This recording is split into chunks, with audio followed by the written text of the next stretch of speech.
I believe many Christians do not realize how incredible it is to be led by the Holy Spirit. In the Old Testament, God guided his people through prophets, visions, and even a pillar of fire. But when Jesus came, something changed. God's presence moved from stone temples to temples of flesh, in you and me. In John 16:13, Jesus says, "But when he, the Spirit of truth, comes, he will guide you into all truth."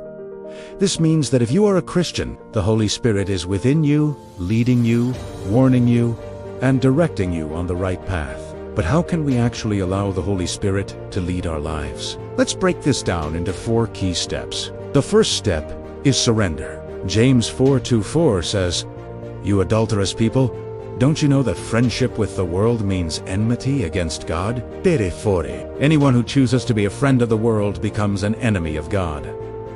Most of us naturally choose the easier or safer path, so the idea of allowing someone else to lead us can be frightening. But the path to a Spirit-led life is the narrow gate. As Luke 13:24 says, "Enter through the narrow gate. For wide is the gate, and broad is the road that leads to destruction.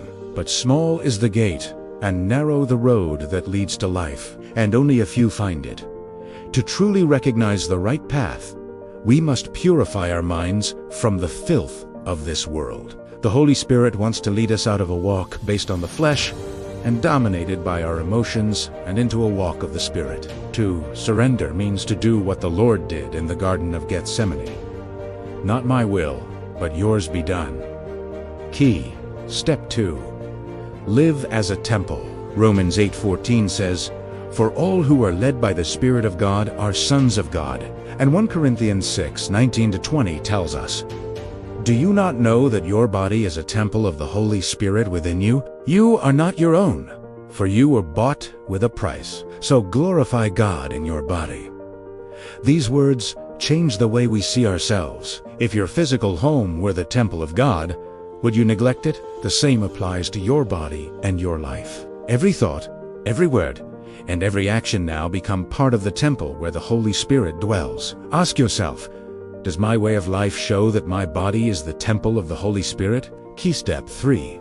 Seek the inner witness. To be led by the Spirit, you must learn to rely on the inner witness. This is the primary and foundational way God leads his children. In Proverbs 20:27, God compares our spirit to a candle. The spirit of man is the candle of the Lord.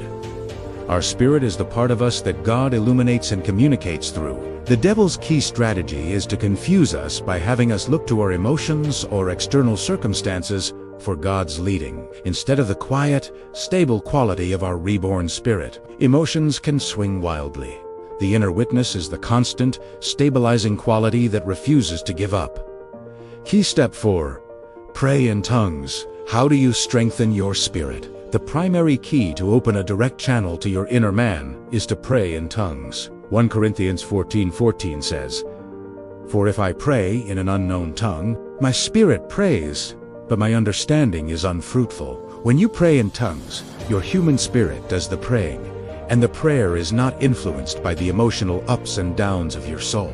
This is how you deliberately activate the fire of the inner witness and operate from your inner man. Every minute you pray in tongues, you build yourself up, cultivating the spiritual forces of love, peace, and joy.